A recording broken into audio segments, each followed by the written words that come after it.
McKenna sees something he likes. Draper's got the sets and the mark. Thoughts about playing on, you could see every little urge. He dishes off. Leicester, Froggy in the milestone game. One finger in the air. It's the Brisbane Lions Fancast. We are back for another week. Spoiler alert, it is going to be a shorter episode this week. Big shout out to my just about 4-year-old son for passing me strep throat, which meant that I couldn't get to the game on Friday night at the Gabba. And it also means that I haven't got a whole lot of energy or anything in me tonight. So we are going to press forward though and have a chat about what a great win it was against the Hawks. All right, yes, you with your hand up, sir. Before we press on, what is strep throat, and is it a horrible thing to ask someone with strep throat to explain strep throat? It's not good, man. Like, it's just a bunch of bacteria and shit at the back of your throat. Every time you swallow, it feels like razor blades. Can't eat. It's awful. No good. 10 days of antibiotics. 10? 10, yeah. You poor wretched soul. And also, while we're on it, just to go a little bit Jerry Seinfeld on you here, why does it take pharmacists so long to get the thing? You go there. Yeah, it's like, you go there, hey, here's what I need. And then it's like 15 to 20 minutes of pissing around up there of like, I can see you've got the boxes there. Just grab one of them and give them to me. Anyway, whatever. I need my drugs now. It's all thanks to EB by Hiker, Hop on Brewery Tours, and of course Crisp Marketing, our sponsors for 2026. And details, hopefully, in the next couple of days. Keep your eyes peeled at our socials about the watch party for the Collingwood game. So I'll hopefully have some more details on that very, very soon. But as it has been over the last couple of years, every time that the Lions have had their back against the wall and needed to respond, they largely have. And this game against the Hawks was absolutely no different. Huge win against a top 3 side. It was a big win, very big win. How did you enjoy watching from home this time? Aside from feeling pretty rubbish, it was obviously great to watch that all unfold. Absolutely. It was fantastic. Like, the ins and outs were pretty, I mean, there was elements of interesting, but ultimately it was pretty straightforward. We had a couple of tests. So last week we kind of sort of said ifs and thens and maybes and whats and this and that. I don't know whether we even thought the idea of Dan Annabelle would come in. We might have touched on that. I can't actually remember. You might have said something along those lines. Well, I think it was because we had no idea what the team was going to look like after that Carlton game, because there was that many sort of maybe injuries to come out of it. It was an option, and as it was, Hugh McCluggage, I don't know if they're just being precautious because he's had a real, this year, a big run with that calf. So he's come in. Zorko is, he looked bad on Friday night, but also looked so good at the same time. It's like he's playing on an old Nintendo with just a D-pad. Like, he can't go in diagonals. He can only go up, down, left, or right, or the arrow keys on a keyboard. Amazing. But it was weird to see Dan Annabelle come in, ahead of both Jimmy Tunstall and Bruce Reville, who was omitted.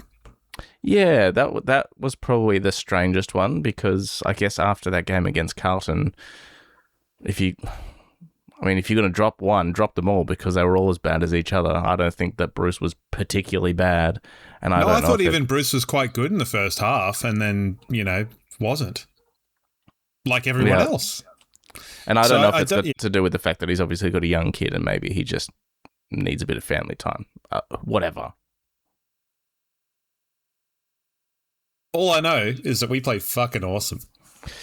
We did. Yes, we did. Votes, again, for this different reason to last week, going to be difficult this week, but I've got 3. Sorry, my chair's attacking me. I don't know what's happened. It's trying to eat me.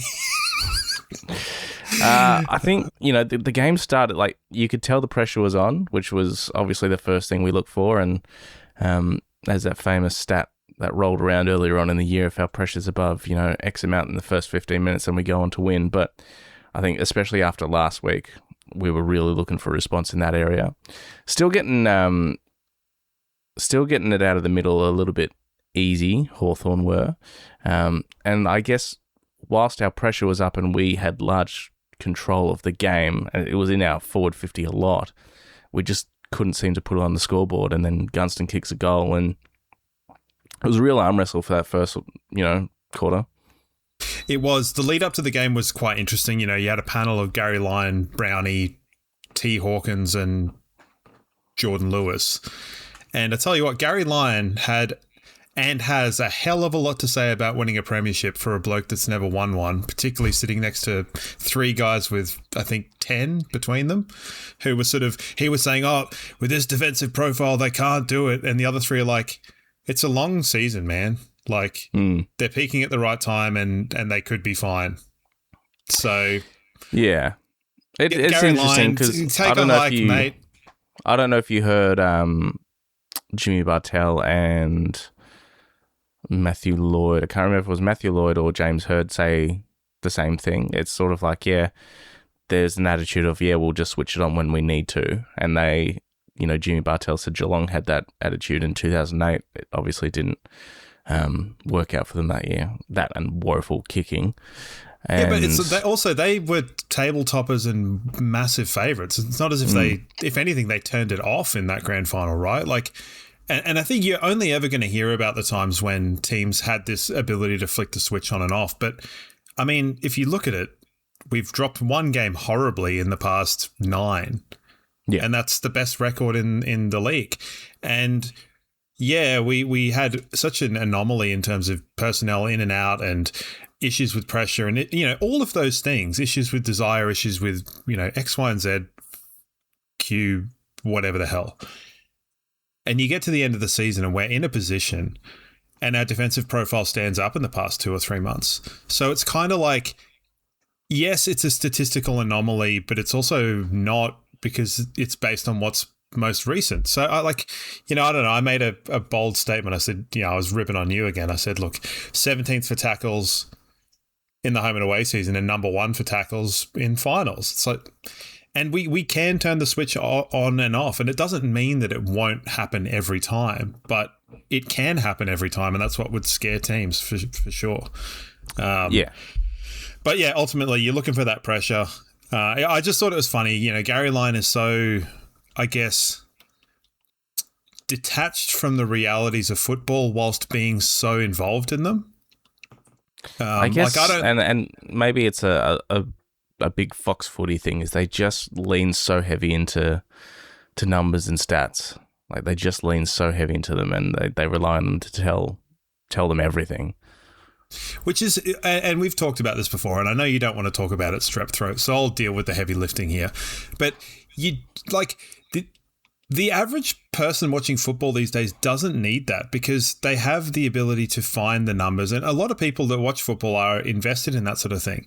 Whereas, back in the day when not everyone had phones and not everyone's you can't actually find what the stats are in real time, which is where these special comments and they need to be more vibes based, for lack of a better term, because that's kind of what the gap in the knowledge is. They don't understand how things work or how things are internally and how things are. Whereas if you just start throwing numbers, people are yeah, cool.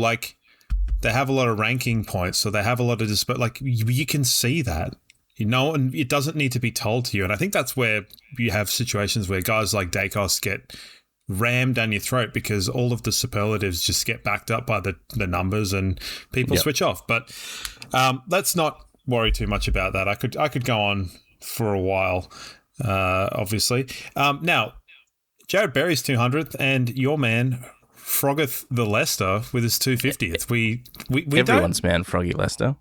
Yeah, we don't look ahead at these things, do we? No, and we saw, because we didn't know if Froggy was going to be available to play, I suppose, but and we'll obviously get to Froggy's goal later in the show, or we can chat about it right now if you like. Just we'll go through. I mean, we taught them Logan Morris taught Barras an absolute lesson on the philosophy of forward craft. You know, all the one-on-one matchups that we had, I think they all panned out in our way. You know, Harris Andrews on Mitch Lewis, Answorth on Watson. You know, the battles up forward. I thought my mate Dunkley on Day was awesome too. Blake Hardwick did a good job on Charlie, even though Charlie ended up with 2 or 3 in the end. Largely, it all went our way. He's still a massive whinger. Him and Sicily, man. Sicily and Newcomb. As far Sicily as whingers go, get in the bin. But they're. You are who you hang out with, which is why you get judged by hanging out with me, and I get judged by hanging out by you. So, you know. But yeah, you are, like, you know, Hardwick appealing. What I can say is the Gabba crowd were hot, and it was good. And it was the perfect, like, ingredients in the melting pot to make them a hot crowd, because there were some early decisions that were bullshit. We got the bullshit chant. It was great. We had like 3, so they were pantsing us at clearance in the first quarter, and they got 3 overturned calls that were like last touches that got turned in their favour, either like into throw-ins or something, you know, shit like that. And they were just getting the ball off clearance, so it was very annoying, like very annoying. Well, yeah, even Jack Ginnivan, that man, guy, the mark. He even was like, oh, yeah, no, that's come off me. Like, obviously they're going to call that because I know it's come off my foot. And, it didn't pan out that way. But, I mean, that's just whatever. But it made the crowd really up for it and really hostile in a way that they aren't always. And I loved it. I loved it because you could feel it through the speakers. Fox got their audio AI technician robot to, like, work properly. So it meant that things felt real and felt visceral, and it felt like we hated Hawthorn, which we do. Now, again, just going back pre-game, because I know, you know, you're not one to, but they were tapping up, and I understand the Wizard, great player, much more palatable this year as well. He's not doing the annoying stuff. He's not like Peatling from Adelaide. Let's not talk about him. But they were talking about he's like the first small forward to kick 50 goals or something in a season. I don't think the first. Well, in ages. They were talking about it like he's doing something that, like, no one's done in forever. Kyle Lemons kicked like 4 less goals than him and has played arguably, like, I don't even remember how he was in the first quarter of the season. But, you know, you fast forward to the end of the game and they're about 3 or 4 goals the difference. Do you remember a while ago I said that Kai Lohman has the potential to be as good as in a like, or the player I thought that he could most be like was Toby Green? I reckon that's happening. Like, as far as an all-round general forward, small forward, like, there's nothing that he can't do. It's amazing. His last few months have been out of this world. And Friday night was far and away the best. It was like, it was a game. Yes. Like, it was a game where you go, holy cow, this guy. And it wasn't even just the goals. If he'd kicked 2 goals, he still would have probably been best on ground. Because his tackle pressure, he led from the front, he set the tone. It was like unbelievably well done. I was very happy for that. Him and Charlie getting the ball like well up the ground too. Like defensive 50, you know, and that bank flank. And then getting chains of ball movement going from there as well. Logan Morris also working his way up the ground. It was... Well, he said his directive was to get up the ground and beat them on the way back because he knew that they were a bit lax on that. And like Sicily was nowhere like... And you can look at it and go, oh, yeah, and this was the easy bit of journalistic nonsense writing was, you know, they just had a week like what Brisbane did last week. And it's like, yeah, I guess that's the easy way to do it. But when we play like that, we force teams to play like that. Yeah. Whereas I don't know whether Carlton necessarily forced us to play that horrendously. We just decided to for some insane reason. But we kind of broke it open in the second quarter with a few quick goals. to really kind of capitalize on what was kind of, I think, deserved pressure from the first quarter that we just couldn't quite get. And then it sort of traded for a bit and sort of blew out. And Sam Mitchell was a little bit, I can't get a read on him, man. He's competitive. He just wants to win. Because he was sort of saying, we kicked 4 behinds at the beginning of the third quarter and then they went coast to coast. It's like, yeah, you did. But also that happens. So, and just because you kick goals doesn't mean that it wouldn't. But, yeah, I mean, we kept it to 2 goals. In the third quarter, they were absolutely gifted both of their goals as well. I text messaged you. That's right. During and said, here we go. Funnily enough, I'd written the message before they kicked a goal. And then I was like, no, now we're only +2. I messaged you and said, you mentioned that when we win games or something, we are basically we win the third quarter by 3 goals. Yeah. And we were 3 goals ahead and then they got some garbage free kick that made no sense or a 50-meter penalty or something happened and had to delete that message. And then Dan Annabelle kicked the goal, so I wrote it back. So it's all's well that ends well. As well for him. But yeah, their 2 goals in the third quarter came from, Oscar Allen got ran absolutely straight through front on in a marking contest and the ball went up the other end of the ground and, Wizard got the ball and gave it to someone in the only thing that he did all game. And then, yeah. What did you make of the first look at the 3 tall forwards, Hipwood, Oscar, and obviously Logan? It makes me wonder why we didn't do it last week. We were short on key backs, I suppose. It does, yeah, as I said last week, we should have just thrown our proverbial all of the darts at the dartboard and just gone, if you want to try and beat us in a score fest, good luck. Rather than reacting to them, I think we need to be the protagonist a little bit more. And in this game and in this situation, we were. So we dictated all of what we wanted and we got all of those matchups, whereas I think last week against Carlton, it was a bit passive. So I liked it. Fagan liked it. Yeah. Logan Morris liked it. Logan Morris obviously loved it. Oscar Allen's output, I suppose, is going to be the question that a lot of people are going to have after it. And doesn't concern me. I know that it'll be a question, and my answer to that is we won the game by 60 points. So, he could have stood there in cow corner like the whole game and done nothing, and you win by 60 points. So, doesn't matter to me. Doth it matter to you? No, not so much. I guess wait and see. Wait and see.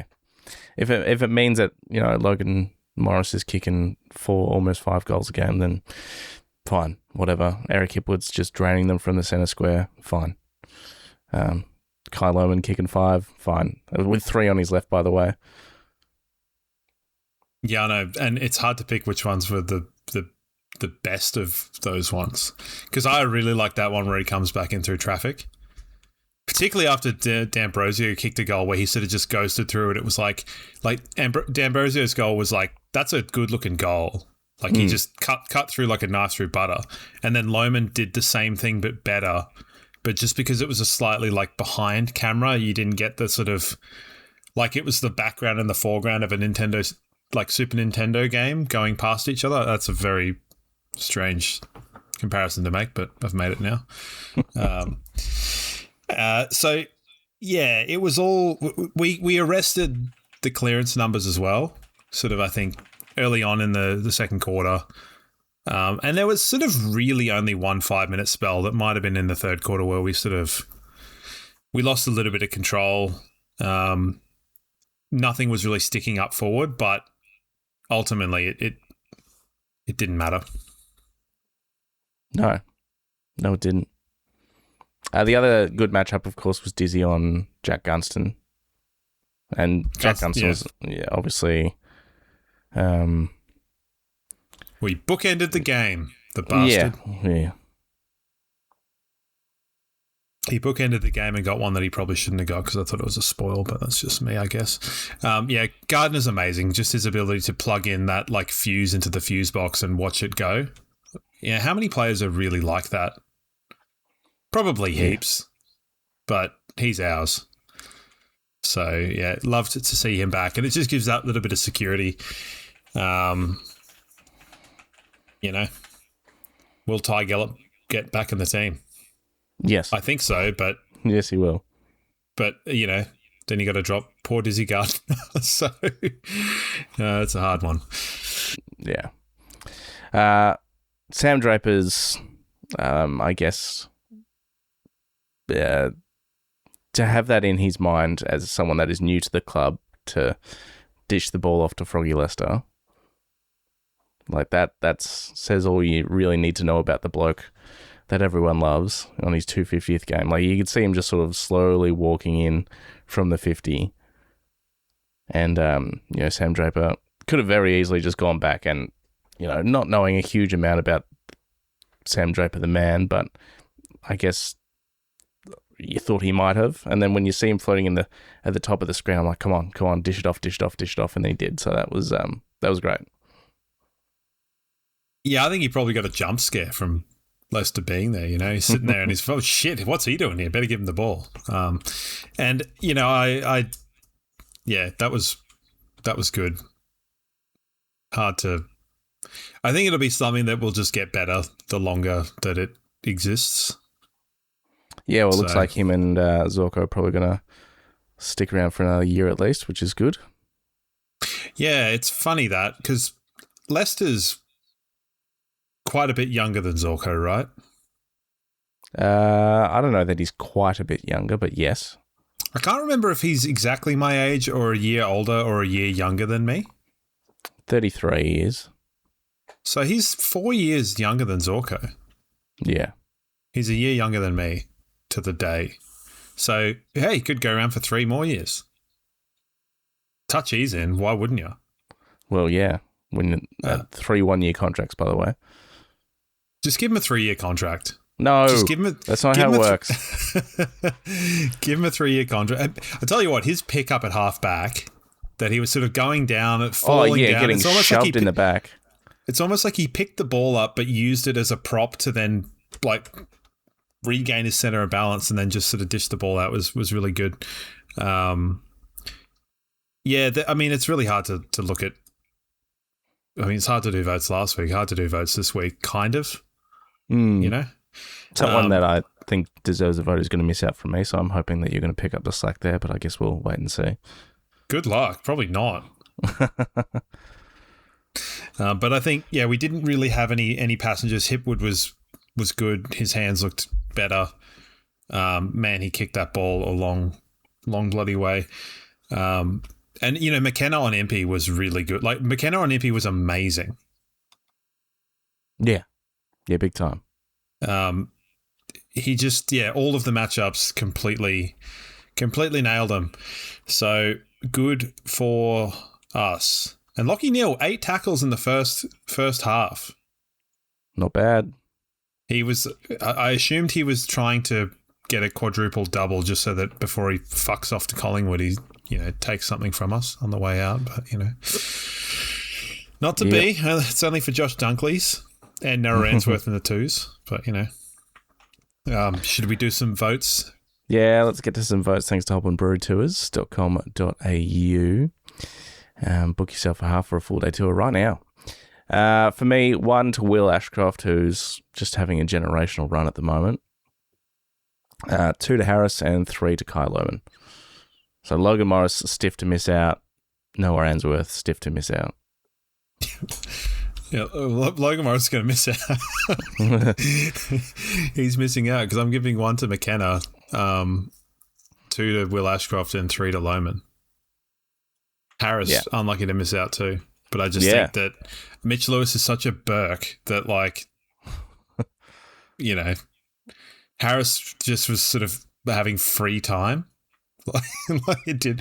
Whereas I think MP super important. Now, I'll tell you what, so much went into them talking about how Carl Amon and MP are, amazing the All-Australian halfbacks, and, your mate Hoyne a couple of weeks ago put out his list of like the top few, halfback flankers in the league.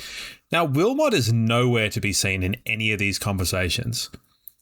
Maybe don't let your guys like kick goals on you first, and start the play after, because I don't know, if Wilmot's not in your conversation for All-Australian, then your metrics are wrong. Like, that's he had a really good run, but other than that, like he's been serviceable, but I wouldn't say he's been like amazing. He had that stretch of maybe 5 or 6 weeks when the rest of the team were pretty bollocks, where he was a standout. Yeah, but I don't imagine that any other halfback is in the top 5 consistently, the way that I think Wilmot probably had been up until about round 14. He'd been in our votes almost every game, I reckon. Yeah. Oh, yeah, for sure. Yeah, he picked up like stupid amount of votes in that stretch. I think he'll do like he'll be far higher in our BNF than any other halfback in their respective BNFs. I think that makes sense. Yeah, no, I understand that. Which I think will tell anyone anything that they need to know. But yeah, Carl Amon didn't do anything. He kicked a goal, staunched the crowd, 5 goals down. So, and that was Cam Rayner's fault. So, sort yourself out, Cam Rayner. There's 30 seconds left. Don't give them the ball, please. Yeah, that was silly, wasn't it? That was really annoying. And then he missed a tackle. Just, come on.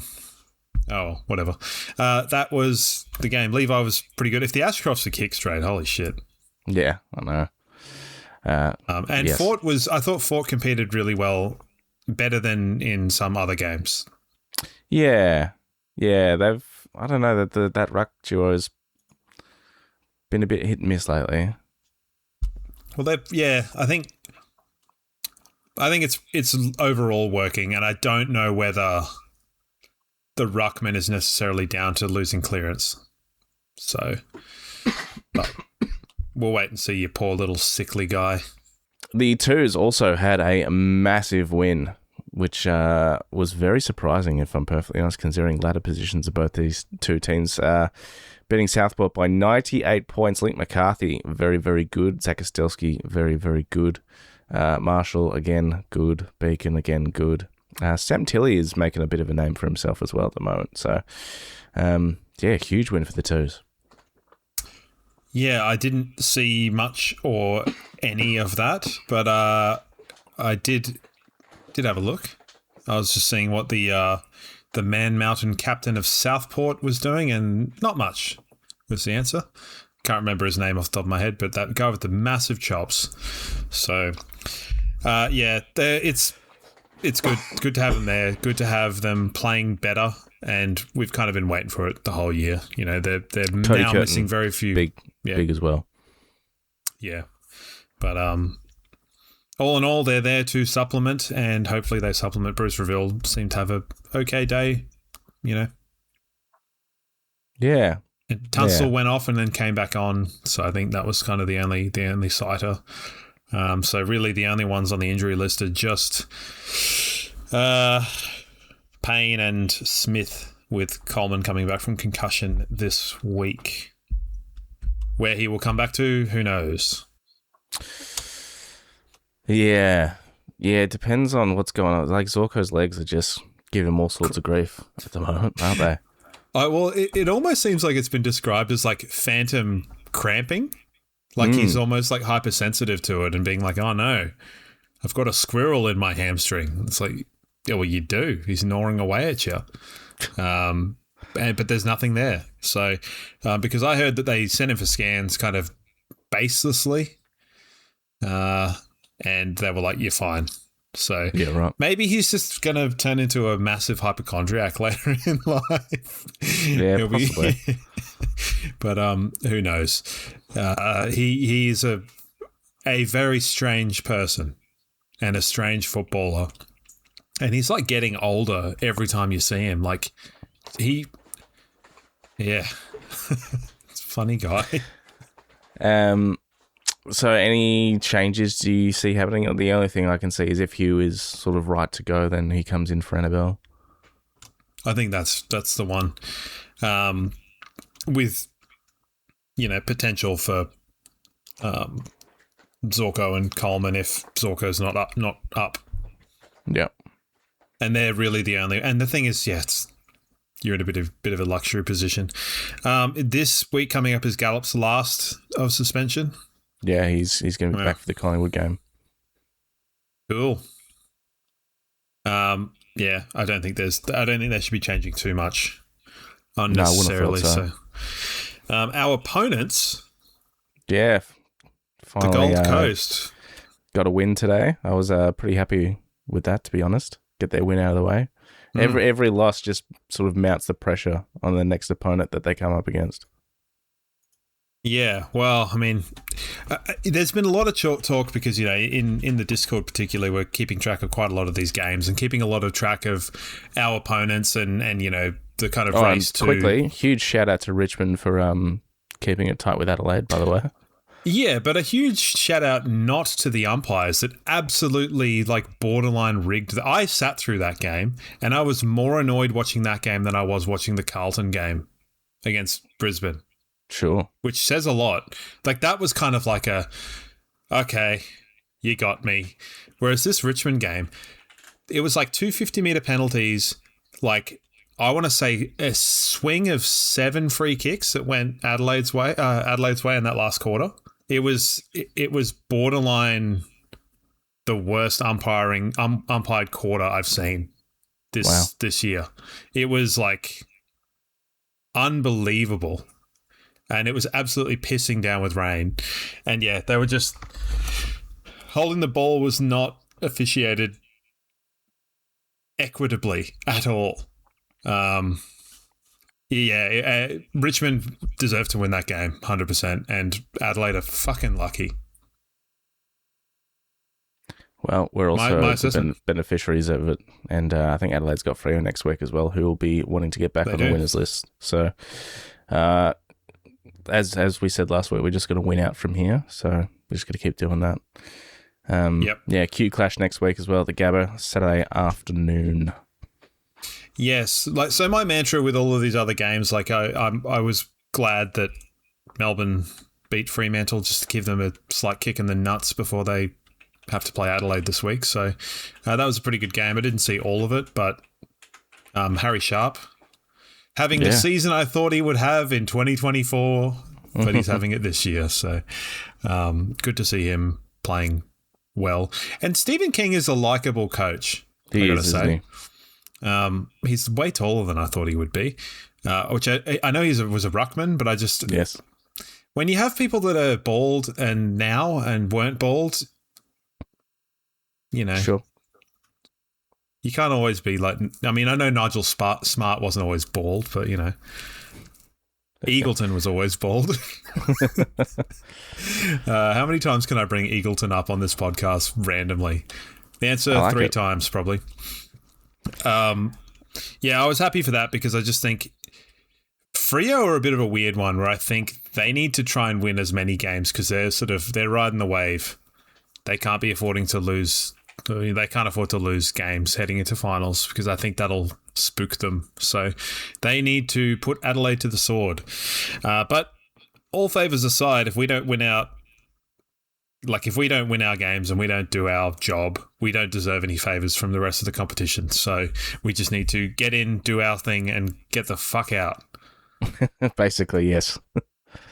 And we need to make sure we do them well. We need to make sure that we're pushing Raoul into stoppage and we're, doing, there's 5 games left in the season. Do not leave anything out there in particularly these 2. So, I feel like because it's a Q Clash, there can't be that level of complacency being at home. But at the same time, it's weird as well that they've sort of flipped because usually it's Q Clash at the Gabba earlier in the year and then it's people's first later on. It's weird that it's the Gabba this time. Yeah, well, didn't they want to make it like Queensland Day and have all of the games all on the same time, and then it made it so that no one could go to any of them back earlier on in the year? Oh, man, you can't make this sort of nonsense up. But yes, they... yeah. Gold Coast, man. I can't deal with them. It's weird, isn't it? Because they're a good team. No, they're a good group of individuals. They're a horrible team. Yeah, I guess that's... Or a talented group of individuals. Good is, purely conceptual. Change of pace. Did you watch Mark Robinson in the front bar? No, but it is the one time that's made me want to watch front bar.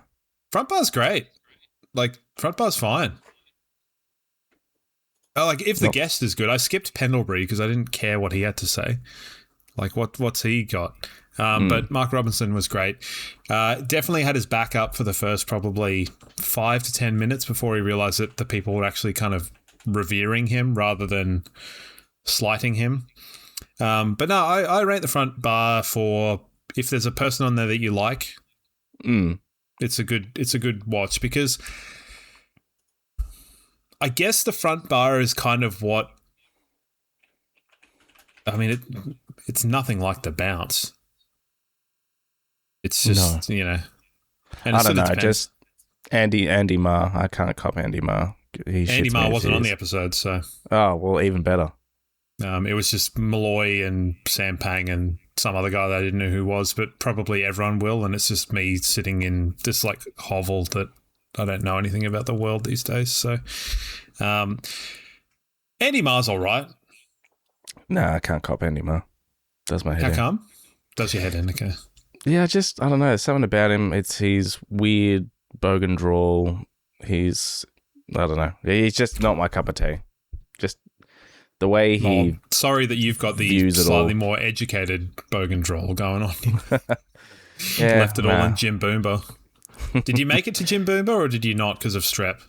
No, I did, and then played a horrible game. Did you give all of Jim Boomba strep? Is that why strepsils are a thing? Yeah, I guess so. Have you been on the strepsils or the throaties? The Difflam bloody anaesthetic ones. Oh, right. The ones that kind of, once you've had like 3 packets, you start getting like an upset tummy and then you're having to balance don't worry. like That's all happening. Yeah. It's all happening. It's so good. Oh, shit. Well, yes. So that was good. Mark Robinson, what a guy. I'll have to check that out. I mean, it's not that good. It's just kind of like, I felt kind of like oddly like, I guess, nostalgic and craving days of better journalism. Speaking of which, we won't get too much into Wavergate, but Caroline Wilson did a very good job talking to Andrew Dillon, making him look like an absolute peanut, as did Mick Malthouse, who, with one question, managed to basically end a person's life by saying, if it was your son, how would you like it? To the answer, which was, I have daughters, not sons. Fucking hell. Like, how you can have a brain so full of sawdust is absolutely beyond me. But that's up there with, like, the most gutless answers I've ever heard in my life. So, yeah, that is up there. But concussion is a very interesting issue, and there are a lot of facets to it. But Geelong, yet again, doing dodgy shit and need to be... I suggested an atomic bomb on Cardinia Park and then realised that I live probably in the blast zone. So, no, it was purely self-serving, If I didn't live here, I would go for it. But because I do, no. Yeah, look, apparently there is going to be some sort of fine handed down, but I guess it's going to be wait and see. How many Ken Hinkley planes is it going to be? Well, that's it. I guess... That's the big pisser for a lot of people is like Ken Hinkley gets 20 grand for being a plane. GWS players get, suspended for Mad Monday antics. All this stuff where the AFL's come down hard, but then Geelong seemingly keep getting away with, dodgy shit. And, whilst I can understand the idea of like Colin Jasny being like, he didn't want to be named, but it's kind of like, if someone, and I know this is completely not the same, but if someone murders someone and they want to keep the victim like anonymous, but they need the victim to be known so they can prosecute the murderer, you just got to take that second bullet as the victim. Like, otherwise you're going to let a killer run loose. So I get it that he was probably like, oh, no, it was my decision, but it's like, it's not the rules. You can't do this shit. So I'm sorry that your medical documents, which is like you got a bump on the head a few times. It's not your like, I don't know, vaccination history. And even then, we've had players like Liam Jones and shit. That's all. Yeah. Sorry. Been watching too much Mark. Just see what watching Mark Robinson in 1 week does to me.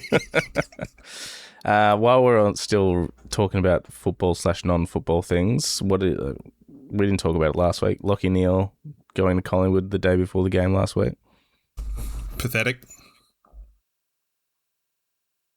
Do it after. Yeah.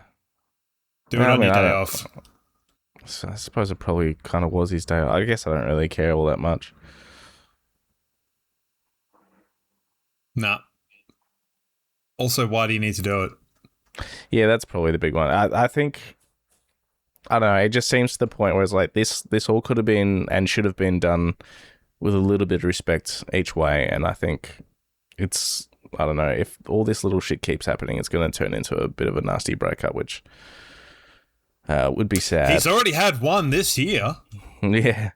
I don't know. There's just seems to be a little bit of me about it at the moment, which I understand would rub a lot of people up the wrong way.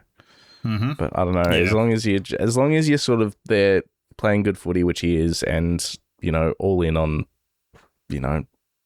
playing for this club and representing this club when it comes to September, then that's all I'm really interested in. And then we can I'll probably be happy to get rid of all the baggage and the circus that's happening at the moment at the end of it. Yeah, I think if this last portion of the season doesn't go well for him in a footballing sense, he will look back on it with a lot of regret. Although it won't be his biggest regret of a calendar year. So, Well, actually, no, it's a different year. Sucked in. Back-to-back regret years. How good. Do we want to do tipping? Tipping's going pretty shit, I got to say. Yeah, let's have a quick look at tipping. I missed out on the Dogs and Freo, and we've still. I've got a bone to pick with you, actually. Okay. Like, you've let me tip some absolutely insane things over the past. Don't. But you didn't get me to tip Melbourne, who are, Well, it's your fault. Right. Okay. Yeah. We'll announce the weekly winner at our socials as well, so keep your eyes peeled on Instagram and Facebook and Twitter as well, because it could be you. It could be you. I tipped St Kilda. Why the hell? And I can't change it because the game started 1 second ago. Man, I'm spiteful, aren't I? Mm-hmm. You said you tipped St Kilda because we obviously Carlton just pulled our pants down. You're like, oh, they're not going to do that again. So. Yeah, but they don't have to do that to beat St Kilda. Like, I'm obviously an idiot and would have changed it had we done tipping 1 minute ago. So, all right, let's have a look to next week. Freo is going to bounce back against Adelaide on Friday. No Thursday night game. Strange. Are they doing AFLW on Thursday night? Yes, they are. That'll be why. Don't forget to join the AFLW tipping competition as well. I am doing Fremantle by 70 points. I'm not going to go by 70. I'm probably going to go 3 goals. Let's go North Melbourne. Let's go Collingwood. Melbourne. I beg your pardon, sorry? North Melbourne to beat Geelong. Yep. I'm going for the ones that I want to win so that I'm not like, hedging my bets. Like, Righto. North Melbourne could win. I tell you what, Eagles are every chance to beat GWS. And that's why they're being tipped. Bulldogs. Carlton's every chance to beat the... No, I'm going to tip the Carlton to beat the Dogs. I think. And Essendon 100% to beat Sydney. What is happening over there? All right. Don't you dare come at me next week and say, why'd you let me tip Essendon? Or why'd you I obviously didn't tip Essendon. No, I didn't tip Essendon. I did a ladder predictor. I ended up with a Lions Sydney grand final. Lions Sydney. Yeah. Sure. Repeat of however many years ago. God. Yeah. That's how that was. Fremantle didn't go out in straight sets. They went out in the prelim. Okay. And Sydney beat them or we beat them? Sydney beat them. Sure. We beat Hawthorn in the prelim. Okay. At home. Because we beat Fremantle in the first week. Okay. Sure. I mean, we won there last year. We did. When we needed to. And we lost at home against them when we didn't need to win. We were just pootering along in this season. Yeah. Yeah, we were pushing big time at that point. One step in front of each other, trying to get to September. All right. I think that's enough from me. Are there any questions? Do you want me to do questions by myself? We'll do questions next week. We'll build them up. Apologies, everyone, for my lack of energy and general wherewithalness this week. Oh, I mean, there's like 3. Sicily or Gorn, who's your Sook of the Year? You can answer that. Gorn is making a name for himself, but still Sicily because I can't stand him. I've been saying that for so many years as well. But Sicily is worse. Also, you're up there as a top 3. Thank you. Yep. No, it's... yeah. Oh, Fagan beating Lee Matthews' record's pretty good. Forgot about that. Good for him. It was crazy how it was basically identical except for a draw. Like, that's... Yeah. That's... Gee, I wonder what the odds on that are. I don't think there are odds on that, to be honest. Yeah. Like, I don't think someone in their wildest basement dreams is cooking up a 460 game coaching comparison odds chart. You pelican. No, you need to go back to your antidepressants. No, I just meant mathematically, like the odds of like right. Gotcha. Okay. 400 odd games coached, 2 separate people, 2 separate eras. What the odds are that they would be exactly the same in terms of win-loss ratio? Not high. Yeah. Yeah. All right. Well, let's leave it there and let's go on. You can take some medicine and I can watch the football and you can also watch the football. And I can lament my weird forgetting to tip the wrong team or whatever. All right. Sounds like a plan. We'll be back. I promise we'll be back better next week. I mean, you will. I'll be the same or worse.